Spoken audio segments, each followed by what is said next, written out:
ngo yagufasha uri mu kabari ngo yagufasha uri gusambana ngo bigiye yararwaye yaragiye gukuramo inda n'umurokore mwene wanyu ibi byaha rero reka nkubwire ndashaka amenyesha abantu ngo nibashaka bamenye ko ari ibyaha bizabajyana ikuzimu iyo umuntu yasambanye babifata nk'ibintu birenze ariko kuba yicaye ku musambanyi yamutaramiyeho yamugize audio yamugize video waba kumva ngo warishingiye waciye nk'amabere ariko kugukwiza n'abatari bazi ko wishingiye umwe niwe ubimenye akagukwiragiza nk'abantu 500 ku munsi ese umwe wishingiye ko yakoze icyaha wowe uri kwamamaza ko yishingiye uri gukora iki hari abantu bakomeretse uririmba ati nk'ubu ngiye hari korari imwe yambabaje yarambabaje hafi ya yose irambabaza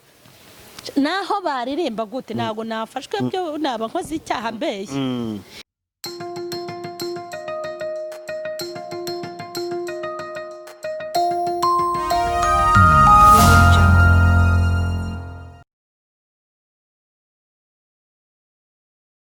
dutangira tubasuhuza tunabahereza ikaze kuyoboka Mana TV ni kwa kundi mutumenyere ko tugira gutya tukazana abakozi b'Imana batandukanye maze tukabasha kuganira nabo urabona ko n'ubundi twicaranye n'umutumirwa ntabwo ari mushyashya kuyoboka Mana TV no muntu dusanzwe dukoresha ibiganiro bitandukanye dufatanya n'ivuga butumwa yitwa MAM Charlene turi kuri Baoba Hotel ni hotel nyine nziza iri Inyamirambo yahiherereye nyine ni iruhande rwa stade gutyo ku gahanda k'amabuye uzamutse ni hoteli bifite amashambure meza ifite amasare meza ifite amajaride meza ifite ibintu byose nyine wakenera muri hoteli kandi mu buryo bwiza bitunganije neza byose Baoba hoteli irabigufitiye kuyigana kuyisohokeramo kuhasohokana n'umuntu wawe ukunda cyangwa n'undi muntu wari we wese kuhaganirira bazikotsa ibintu bitandukanye mbese ni hoteli nziza nkuko mugenda mubibona muri ayo mashusho ari kunyuramo hano mwire mimbara nkuru rya hoteli Baoba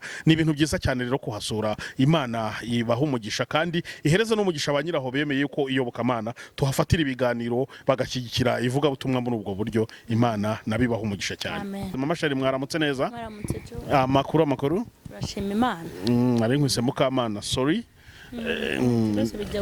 bijya gusa byose mukesha Imana mukamana biraho ngaho ubwo bajye bakwise mukesha Imana kubera ko wavuswa ko waravutse uri nka gato cyane ufite ukuntu nyine babona udafatika kabati yewe mukesha Imana pe ngewe rero byari binakomeye kera byari bikomeye barambwiye ngo nari muto cyane ariko hanyuma umusaza twari duturanye ngo umuyaga waza akabwira mama ngo nibanyubikeho igitebo ngo umuyaga utantwa bako bari bakabije ariko nuko atakiri bamwereka aho ngeze aha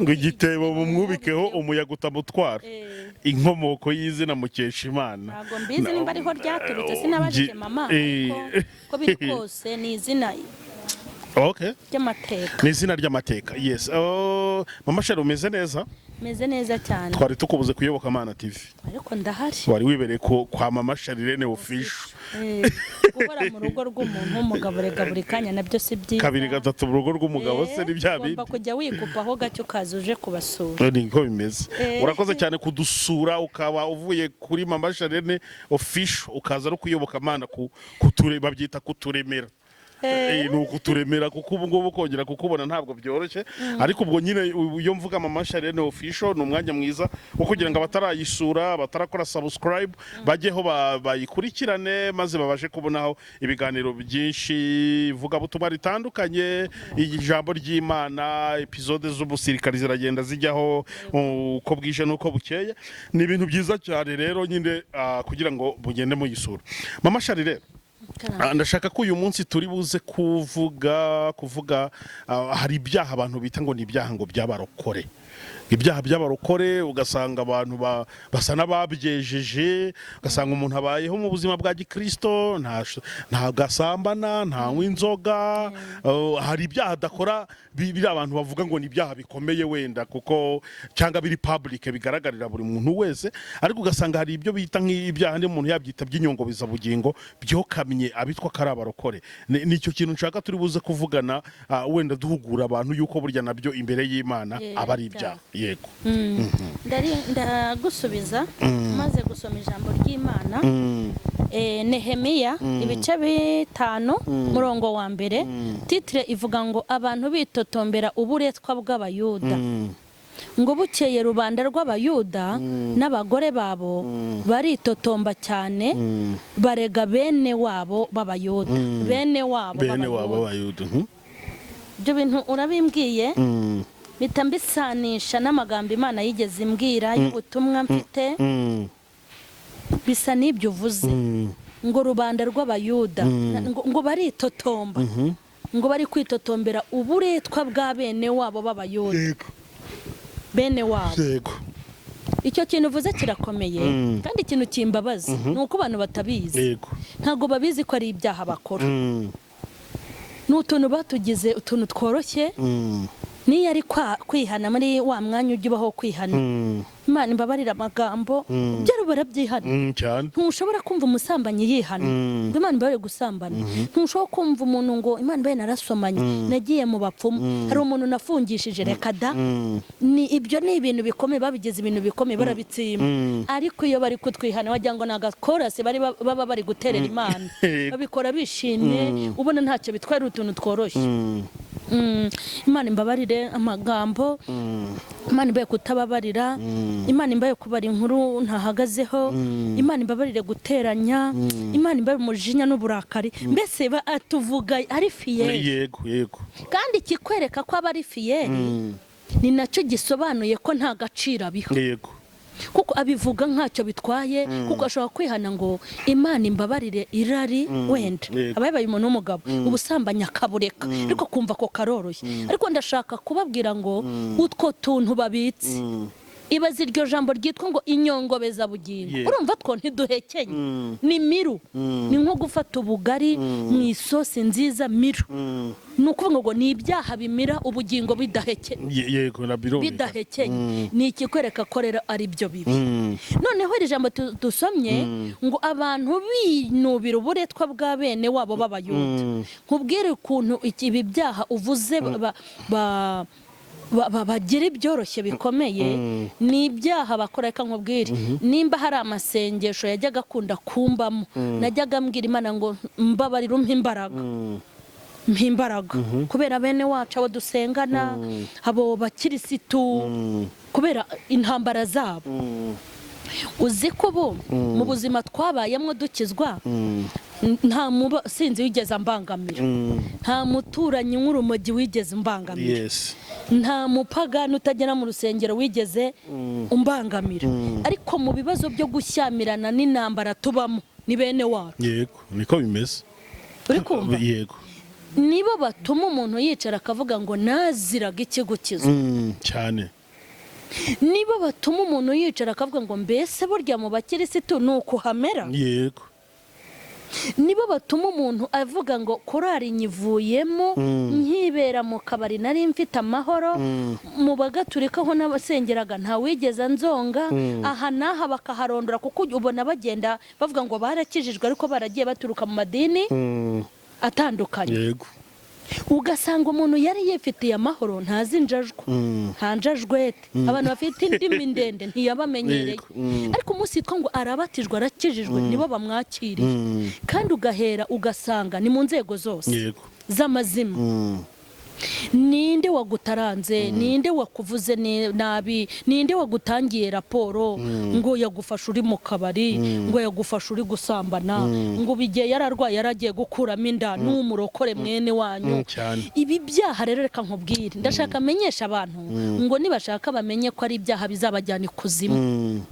Iyo umuntu yasambanye babifata nk'ibintu birenze, ariko kuba yicaye ku musambanyi yamutaramiyeho, yamugize audio, yamugize video, akumva ntacyo bitwaye ariko Imana izahana wa musambanyi atarihana ntabwo izasiga umuntu wirirwa umwicayeho umutaranga nimba inkuru ije ngo runaka yateye inda runaka bamufashe muri hoteli bagira amagurupe rero nzira niyo ugiye ku magurupe yabo ubu nta gurupe mbamo ntakagire n'uyishyiramo naho yaba imeze gute ajya kuri gurupe ngo ni gurupe y'ijambo ry'Imana banazihimbye amazina y'Imana barazibatiza amazina ukumva ni ibintu byitirirwa Imana ukagira ngo ni abantu ariya magurupe yabo yuzuyeho abazimu n'abadayimoni sinjya nyabaho ugasanga nimba bari kuri gurupe umuntu azanye ikibwirizwa baragikurikiranye yafashwa akagaha n'undi nibaza n'akavideo noneho bavuga kuri runaka wafatiwe muri hoteli yasambanye ye baba we araga uko yatanze rya jambo rihembura abantu niko yohereza na ka video yego niko runaka yasambanye n'ubugurupe bw'amatiku n'amagambo hanini baba bashyizeho hanyuma ukibaza nimba umuntu koko ari na mubi abitwa ko ari bazima bamumariye iki noneho abantu bafite ibyaha babishyize mu byiciro umuntu wabakumva ngo warishingiye waciye nk'amabere ariko kugukwiza n'abatari bazi ko wishingiye umwe niwe ubimenye akagukwiragiza nk'abantu 500 ku munsi ese umwe wishingiye ko yakoze icyaha wowe uri kwamamaza ko yishingiye uri gukora iki urimo gutiza umurindi satani kugira ngo abantu barusheho kugwa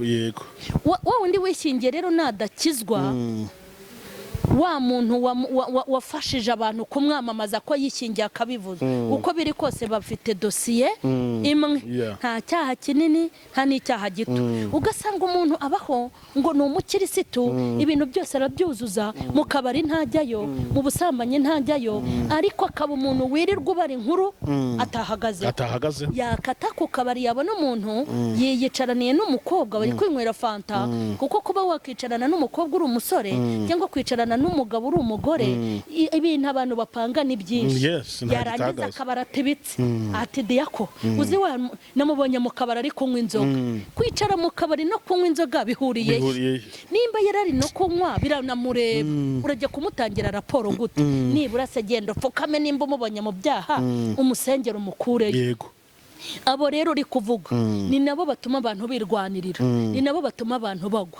kuko ibibazo umuntu agira ku giti cye ntacyo byendaga kuntwara ariko bamwe babishyigikira bakarushaho kukuvuga no kugutaranga nibo baguca intege birababaje kuba waturana n'umusambanyi ukagira amahoro utajya mu rusengero ariko waturana n'umukirisitu ukarwara umutima birababaje kuba umuntu asigaye abura uwo yaturira birababaje kuba umuntu abura uwo aganiriza buriya niba ari ikintu nabonye mu buzima gishobora gufasha umuntu ni ukugira umuntu uganiriza kandi akakumva noneho uganirije umuntu wenda umubwiye ibyakubayeho kugira ngo uruhuke ejo bundi akabijyana mu mudugudu bwacyo ukabyumva mu kagari ejo bundi ukumva byageze mu murenge kandi ngo ni umurokore nagira ngo mbabwire ngo rero izahana bakoze ibyo byaha bikomeye n'abandi nabo ntago bazasigara kandi ibyo bifite uruhare rukomeye ko abantu barimo baragwa bari kugushwa n'amagambo babahimbiye bari kugushwa ngewe bajya bavuga akabwira ingurwa urwaye merite kuko usaba abantu bakoze mu gihe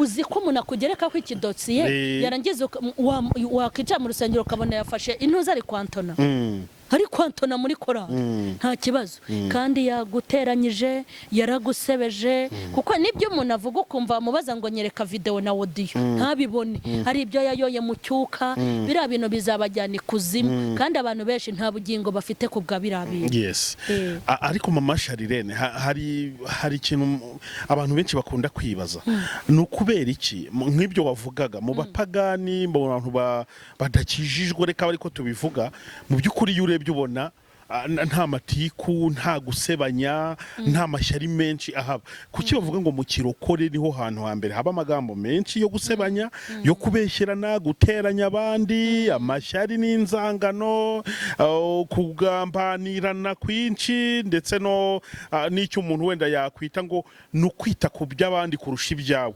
ukajya wirirwa urebuzwa bitakureba ucunga abantu ukagira ngo Imana yaguhaye ikiraka cyo kuyicungira abantu kandi nawe ubwawe kwicunga byarakunaniye ubona ibyo bintu ko kaba ari ibiki mu by'ukuri.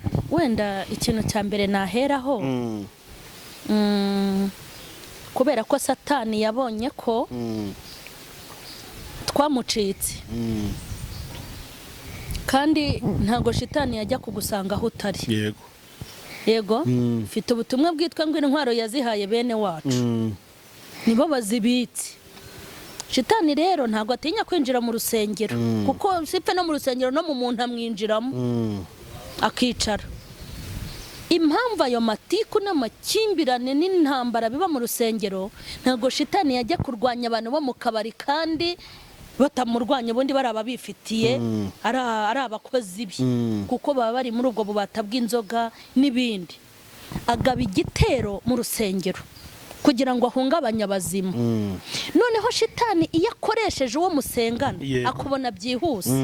Reka nkubwire ikintu nabonye kibabaza mu bantu bagize ababarwanya ba mbere.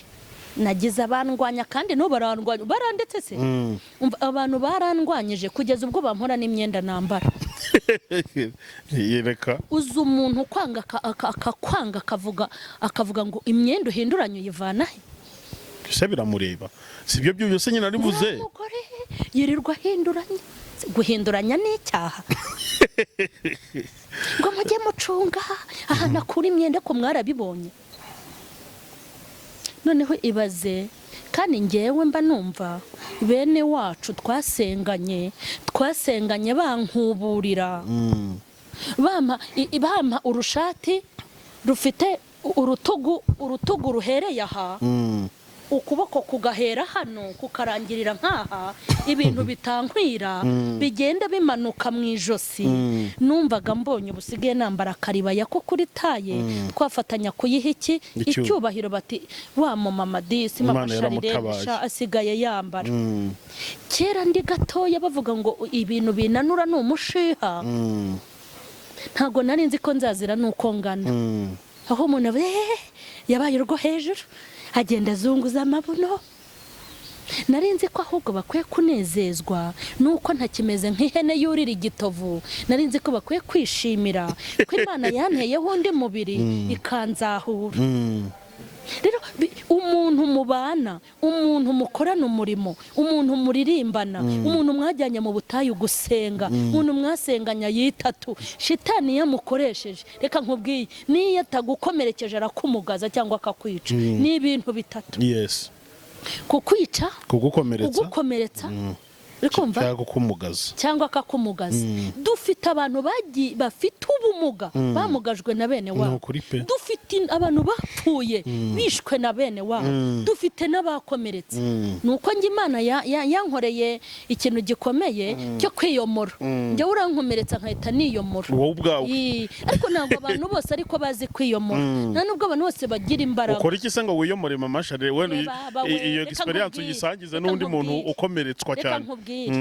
Umuntu ushobora kumpora ko mbyibushye ikintu nkora ni ukubwira Imana ngo ikomeze ntereho undi mubiri ukabura iyo moye nkomeze mbyibuhe sibyo nkomeze mbyibuhe. Umuntu ubabazwa nuko mbyibushye hari ubwo ampeka ngo ndamuremerera. Urumva aba ari umugome.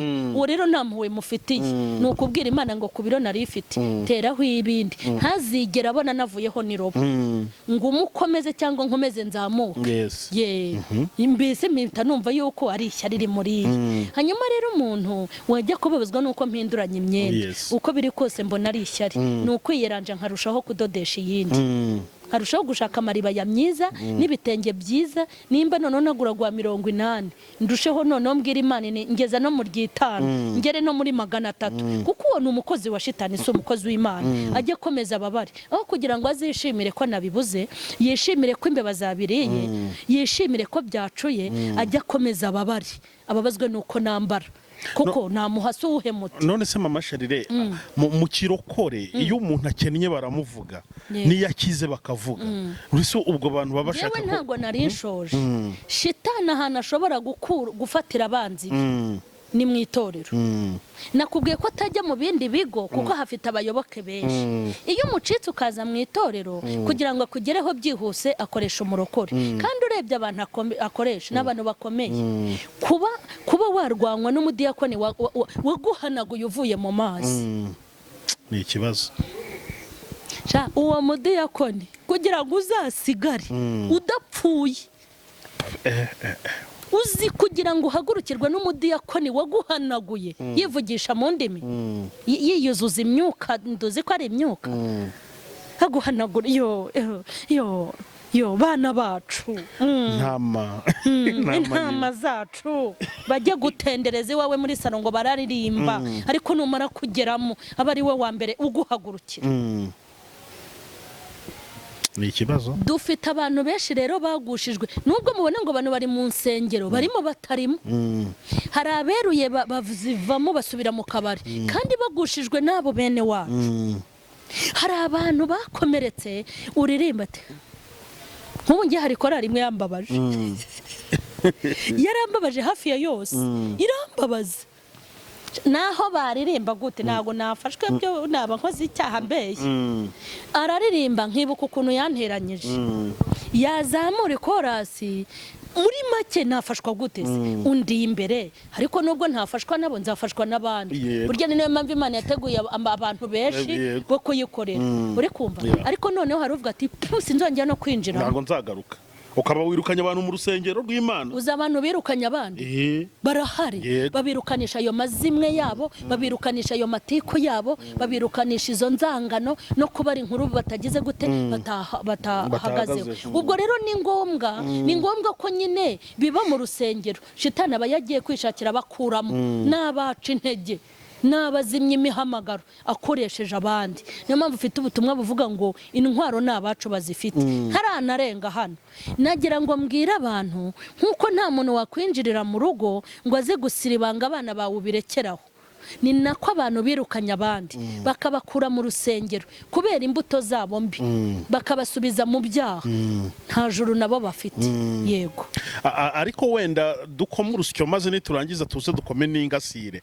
Ese bano bantu bo baza mu rusengero bakavuga, bagasubira inyuma, bagasubira mu byaha, bakagenda bitwaza ati yewe nagiye mu barokore numva ngiye kuruhuka, none barankomerekeje, baramvuze, byagenze utya, nisubiriye mu byaha tigine nta kundi ubwo Imana izababaza ubugingo bwanjye.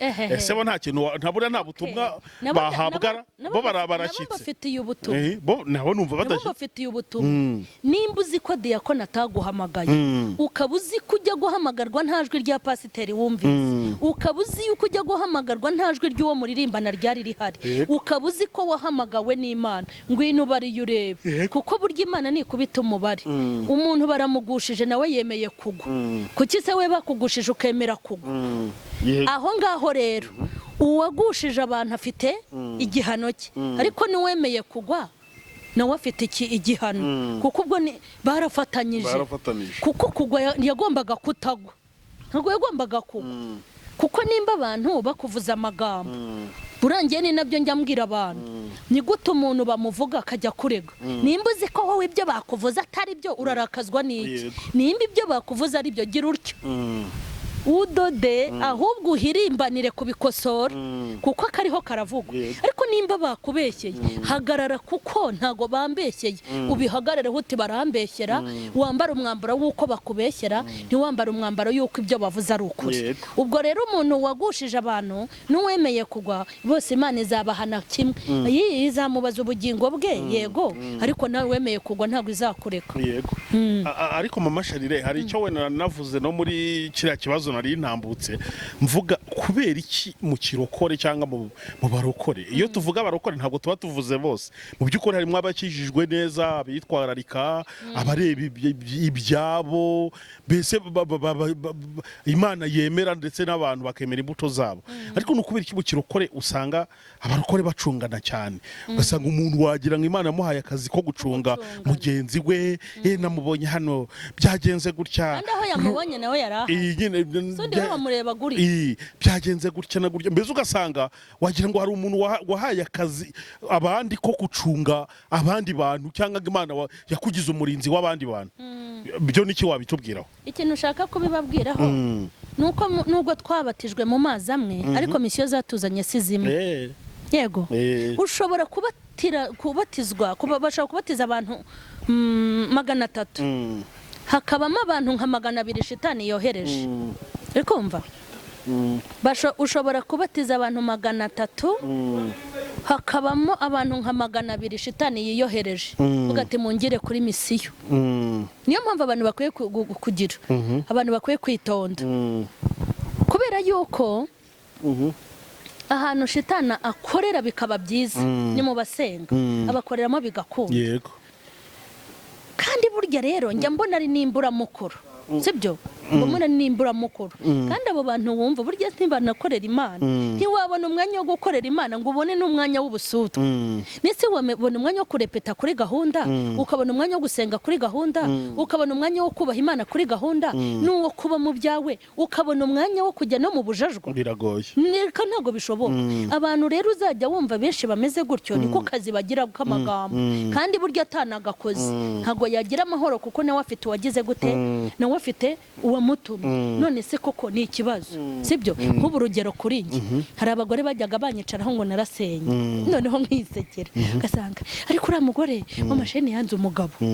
Noneho ikibazo urambwira ngo nanze umugabo ngo urugo rwarananiye kandi narubyariyemo 5 noneho sanga mu bamvuga nambe nanjye rwananiye nanarugezemo nibura rwananiye nanarwikoreye ugasanga bo ni barokore bakijijwe bamwe bagenda babyarira iwabo ntibabona nabo burya hari n'igihe uvuga ngo urugo rwarakunaniye waranarwikoreye ugasanga noneho umuntu ageze mu myaka 50 nta rugo afite yabyariye iwabo kandi yari n'umukirisitu. Yego. Ako nkavuge ni koko nk'uyu yarakwiye kuba mu baseka nimba nararumazemo imyaka 10 irenga nkaba nararubyariyemo 5 wenda afite n'ibyananije uyu we ko yabyariye iwabo kandi ari mu itorero akaba baramuteye indari n'umurokore nk'uyu abamvugiriye jewe ndumva uwo akwiye no kuwudoda akavuga ati nanjye nabyaye forode sibyo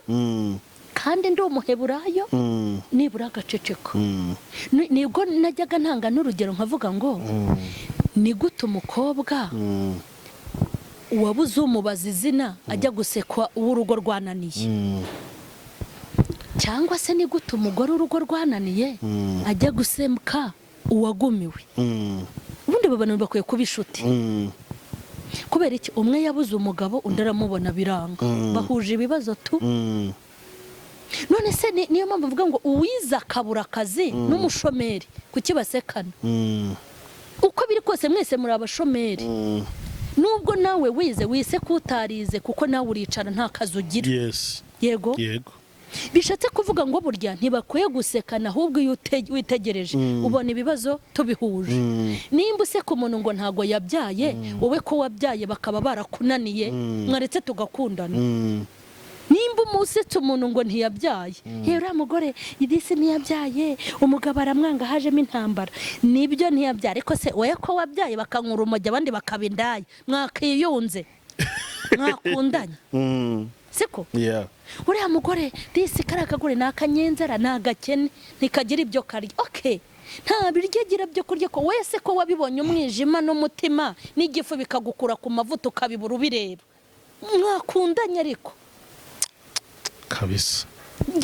Abantu bose umuntu wese ahava akagera bafite ahantu bagomba kugonganira bagakundana ntihagire uvuga undi. Niko bimeze niko byari bikwiye. Uri kuvuga ngo mama Charlene urugo rwaramunaniye umugabo yaramutaye wowe se wawe ko yagutaye mu bana umwe arara mu cyumba cye n'undi cye waje tokiyo. Ahubwo nicyo nangiye kubaza ati so ubundi ikimenyetso kigaragaza ko umugore cyangwa umugabo urugo rwamunaniye nuko batandukana nta muntu urugo rwananira anarurimo kandi aribo benshi. Izasenyutse ntibimenyekanye nizo nyinshi. None se aho umugabo n'umugore wumva ngo bamaze imyaka 7 umwe arara mu cyumba cye n'undi mu aba bantu koko umugore ntameze nkanjye wiraza cyane. Nese ubwo urumva kwiye kunseka yaje se tukiyunga ahubwo akansabira nanjye nkagira nte nkamusabira. Yego. Niyo mpamvu rero burya abantu hari ahantu Imana yagiye iduhuza yego hari ahantu Imana yagiye iduhuza ariko umuntu ashyira hasi bye akikorera iby'abandi nyamara buryo urebye buri wese afite ikibazo cye dukwiye gukundana ntabwo dukwiye kuvugana kandi noneho bumve ko ari ibintu biremereye aba bantu bagira indimi baca abandi intege baba ari inkuru batahagazeho bakagira amazimwe n'amagambo ni ukuri ntabwo bazajya mu ijuru babyita ibyaha byitwa utuntu n'utundi none se reka nguhe urugero umuntu aza mu rusengero ni umurokore akahaza yifitiye ibyaha nka 5 sibyo akaza afite ibyaha ibi 5 kandi agomba kwibira mu maraso ya Yesu akabikira aho kugira ngo akire 5 akahavana ibindi 5 agatahana ibyaha 10 no kibazo ariko negurana akinjirana ibyaha akaza mu rusengero afite 5 aje gukizwa yaje no gusenga kandi iyo tugiye gusenga tuba tugiye gukora ibintu byinshi harimo no kwihana aho kugira ngo atahe byaha 5 byakize ahubwo akahavana ibindi 5 agatahana abazimu 10 kandi ijambo rifungura ryatambutse 5 ababikuye hese ngo yongera kubyo yazanye ashobora kuhinjira ari nk'umukirisitu agahita yigira umudiyakoni akicara aho kugira ngo akurikirane ijambo habaho irifungura habaho irirambuye habaho indirimbo habaho amakorasi habaho uyobora ibyaguhindura mu rusengero biba ari byishira umuntu ushaka guhinduka aho kugira ngo bya 5 bye bikiriraho kandi reka kanapfukamo ahubwo bikiyongera agatangira agahera ku muyobozi yavuga nk'iki ntako nkuriya koko ubundi umuntu wamuhaye kuyobora nkuriya bamugiraga pasiteri bashaka iki icyo si kimwe none se ashinzwe kwimika yego none se iyo umuntu ajya gushaka umuboyi we mu rugo ntagira ibyo ashingiraho kandi ibyo ushingiraho nge si ibyo shingiraho ni gute Imana se ifite uko yihamagariye abantu ukajya kuyihugura ngo yahamagaye nabi guhugura Imana ni icyaha ni icyaha akamurira akumva ngo nakaha gatoya ako nkure umuntu wamuhaye upasiteri nta nubwo ari bumusimbure kandi yabaye pasiteri yicayaho Imana imumucishaho ntiyabawe kandi umubwiye ngo bapasiteri icyumweru ntiyanabibasha yanakirukanga ariko akajya yabereye iki pasiteri icyo si kimwe akabagiye mu baririmbyi akaririmba agatera ikorasi ariko noneho umuntu wabatereye ikorasi uyu munsi koko umuntu noneho wabatereye ikorasi uyu munsi mbega ikora nta muneguye kandi umubwiye ngo hagarara ugende umusimbura uyitere yakikubita hasi nk'urwaye igicuri ibyo si ibyaha ibi si ibyaha bibi hakaba hagiyeho umwigisha hakajyaho akicara akareba uko se nka buri uriya muntu batumiye baba babuza abigisha ubu se twumvise icyo cyaha kibaye cyakangahe jo nicyo ese nimba umwigisha yigishije ibyo udashaka bakubwiye ko abantu bose bafite umutima nk'uwawe urajya kumunegurira iki se ko yabaye umuvugabutumwa wicaye urambije kuko wowe utigeze uba we nibura ngo ube wamusimbura ubwo se bibaye bingahe yarangiza rero agatangira akareba agakontorora urusengero akabara intebe kundi amaturo dutanga ajya he ukagira ngo ni marayika ushinzwe amaturo yatanzwe nanjye ngo abakontorora amaturo agakontorora n'abatuye inote n'ibiceri ntabwo ari umurewe ujya gutura wese arebuzwa ariya maturo naho bayarya ntibitureba kurya amaturo kw'abayobozi kandi Imana inakwatse video yaho bayaririye ntiwayerekana biriya ni umurimo ushinzwe Imana yonyine niyo igenzura amaturo ikareba abayanyereje n'abayatariye mu buryo butemewe kuko hari n'abagomba kuyarya ntabwo ari umurimo we ubundi bavuga ngo tugiye gutura ubundi se y'ubushize twatanze yakoze iki tugeze mu mwanya w'icyacumi si byose muguramo imyenda ukagira ngo yagiye kugura ikote bari kumwe umuntu agatahana ibyaha 10 akabyongera kuri 5 abazize bwa twatuntu n'utundi nakubwira kandi mu nzu y'Imana wagombye kuza ukihana ni nayo mpamvu rero basenga ntibahinduke ni ukubera ibyaha byitwa utuntu n'utundi tubarimo utuntu n'utundi mwabyumvisha ibyaha bya kirokore by'utuntu n'utundi ni ibintu bikomeye pe kandi burya abantu bagomba kubihindukaho bagahinduka oya turiya ni natwo tugiye kubarimbura baretse ubusambanyi baretse inzoga ntibakiba mu kabari ariko ubujajwa n'amatiku n'ubusutwa bizabajyana ikuzimu kuko ntabwo Imana ari injajwa ibi byaha turi kuvuga ngo biroroshye by'amagambo n'amazimwe no kubara inkuru tutahagazeho erega naho twaba twarazihagazeho ntago turi abanyamakuru b'Imana naho umuntu waba wamufasha asambana, naho waba wamufashe yiba, naho waba wamwiboneye, ntago turi abanyamakuru b'Imana. Uri kumva? Ikindi, iki kintu ureba ukuntu ari ikintu gikomeye kandi kitari na cyiza, nuko kiri kuzana umwuka wo gusenya. Nese nimba umuntu avuze ngo nisubira iyo navuye, yego azagenda Imana ibimuhore, ariko se we wamujyanye. Mfite ubutumwa buvuga ngo uwakuye umuntu mu itorero n'uwatumye arivamo, bose Imana izagira gute? Uwazimye n'uwatumye azima, Imana izabahana. Uwaguye n'uwamugushije, Imana izabahana. Uwagiye n'uwatumye agenda, Imana izabahana. Umuntu rero nacungira umutekano mugenzi we. Yego? Ngewe abantu nzi tubasha kumenyana, tubasha kubonana, mbacungira umutekano. Ntihazagire utaka kubera mama Charlene, ntihazagire uvuga ngo masheni yaramvuze, masheni yangize gute. Nimba narahemutse, umuntu akavuga ngo yarampemukiye, yangiriye gutya, nkasanga n'ukuri, nirukanka icyo kintu ngikureho. Nta muntu wasenyera Imana ngo yo imwubake, n'ugusenyera Imana ibibintu, hanyuma bibifata nk'ibintu byoroshye. Kandi nibyo bintu byeze, n'ukuri inzoga barakijijwe pe, n'ibindi barakizwa, ariko ibi byaha by'inyongobeza bugingo kandi bigenda bikamunga ubugingo bwa bagenzi bacu, nibyo byuzuye mu mitima yacu. Ntago rero gutera amakorasi, kubwiriza cyane, gukora imirimo yo mu nsengero no kuyubaka bihagije. Buri wese acungira umutekano mugenzi we. Nibura umuntu ajye yishima ati runaka yambereye umubyeyi, namusanze mu itorero arandera, nahuye n'urugamba, uzi ukuntu abo bantu ari beza. Nk'ubu hari umuntu nzitura ntazibagirwa, n'umuntu uyu mu itorero yambereye umubyeyi mu ntambara zikomeye.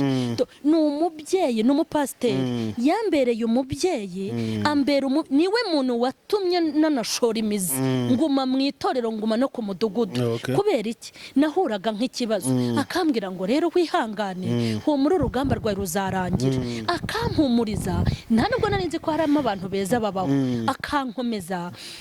Nk'ubu aho ngeze yabigizemo uruhare.